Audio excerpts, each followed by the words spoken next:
అది ఒక మారుమూల పల్లెటూరు. సమయం మధ్యాహ్నం దాటింది. ఆకాశం నుంచి సూర్యుడు నిప్పులు కురిపిస్తుంటే కింద భూమి దాహంతో నెర్రెలు వారి నోరు తెరుచుకుని ఉంది. ఆ నిశ్శబ్దంలో వినిపిస్తున్న ఏకైక శబ్దం వడగాలిది.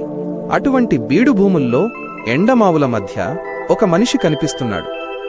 ఆయనే సూర్య. వయసు 45 ఏళ్లు. ఒంటిమీద చొక్కా లేదు, ఎండకు కమిలిన చర్మం. కాని కళ్లలో మాత్రం అంతులేని సంకల్పం. తన 2 ఎద్దులను బతిమాలుతూ పదరా బసవన్న అంటూ నాగలితో నేలను దున్నుతున్నాడు. ఆయన అరక దున్నుతుంటే మట్టి కూడా ఆనందంగా పక్కకు తప్పుకుంటోంది. ఈ సమయంలో ఆ దారిగుండా స్కూల్ నుంచి ఇంటికి వెళుతున్నాడు క్రాంతి. వయసు 15 ఏళ్లు. భుజాన బరువున్న బ్యాగుంది, కాని అంతకంటే బరువైన ప్రశ్నలు అతని కళ్లలో ఉన్నాయి. దూరంగా తన తండ్రి పడుతున్న కష్టాన్ని చూసి ఆగిపోయాడు. ఎండలో తండ్రి చిందిస్తున్న చెమటను చూసి క్రాంతి గుండె బరువెక్కింది. సూర్య గట్టుమీద నిలబడ్డ కొడుకును చూసి అరక ఆపి చెమట తుడుచుకుంటూ పిలిచాడు. ఒరేయ్ క్రాంతి, ఎండలో అక్కడెందుకురా, ఇలారా అని వేప చెట్టు నీడకు పిలిచాడు. నీడలో కూర్చున్నాక క్రాంతి ముఖంలోని ఆవేదన చూసి సూర్య ఏమైందిరా అని అడిగాడు. అప్పుడు క్రాంతి మెల్లగా తన మనసులో మాట చెప్పాడు. నాన్నా, ఈరోజు మా స్కూల్లో ఒక విషయం జరిగింది. అది టీచర్ బోర్డు మీద గోల్ లక్ష్యం అని రాసి పిల్లలు మీరు పెద్దయ్యాక ఏమవుతారు అని అడిగారు. పిల్లలంతా ఉత్సాహంగా లేచారు.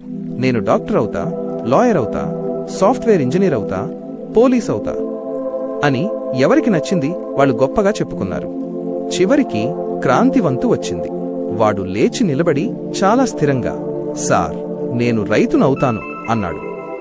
ఆ మాట వినగానే క్లాస్ అంతా నవ్వింది. టీచర్ కూడా ఆశ్చర్యపోయి, రైతా? ఎందుకు క్రాంతి? రాత్రింబవళ్లు కష్టపడినా చేతికి చిల్లిగవ్వ మిగలదు, సమాజంలో గౌరవం ఉండదు, ఎందుకు రైతు అవుతావు అని నిలదీశారు. అప్పుడు క్రాంతి మౌనంగా ఉండిపోయాడు. తండ్రి ముందున్న క్రాంతి ఆవేశంగా అడిగాడు, నాన్నా, సార్ చెప్పింది నిజమే కదా? ఈ వ్యవసాయం మనకు అప్పులు బాధలు తప్ప ఏమిచ్చింది? రోజూ పొలంలో పురుగుల మందులు కొట్టి మన ఆరోగ్యం, నేలసారం అన్నీ పోగొట్టుకుంటున్నాం. అసలు ఎందుకు నాన్నా ఈ పని అని కన్నీళ్లతో ప్రశ్నించాడు. నువ్వు చెప్పింది నిజమే. వ్యవసాయం నాకు డబ్బైతే ఇవ్వలేదు, కాని ఒక మాట చెప్తా, గుర్తుపెట్టుకో అంటూ సూర్య కొడుకు భుజం మీద చెయ్యి వేశాడు. ఎంత పెద్ద కోటీశ్వరుడికైనా ఆకలేస్తే అన్నమే తినాలిరా, డబ్బులు తినలేరు కదా. అయినా నువ్వు దేవుడి గుడికి వెళ్తే ఏం కోరుకుంటావు అని అడిగాడు సూర్య. మంచి మార్కులు రావాలని, ఉద్యోగం రావాలని కోరుకుంటానాన్నా అన్నాడు క్రాంతి. అప్పుడు సూర్య అద్భుతమైన మాట చెప్పాడు. చూశావా, అందరూ దేవుడి దగ్గరికి వెళ్లి నాకది కావాలి, ఇది కావాలి అని అడిగేవాళ్ళ. కాని మేమలా కాదురా, మాకు పండించి పెట్టడమే తెలుసు, తిరిగి అడగడం తెలియదు. దేవుడు వరాలు ఇస్తాడో లేదో తెలియదు, కాని రైతు మాత్రం 10 మంది ఆకలి తీరుస్తాడు. ఆ రకంగా చూస్తే మేం కూడా ఆ దేవుడి కంటే తక్కువేం కాదులే. ఆ ఒక్క మాటతో క్రాంతి కళ్లలో పొరలు తొలగిపోయాయి. తన తండ్రి కేవలం మట్టి మనిషి మాత్రమే కాదు, మనుషుల ప్రాణం నిలబెట్టే గొప్పవాడని అర్థమైంది.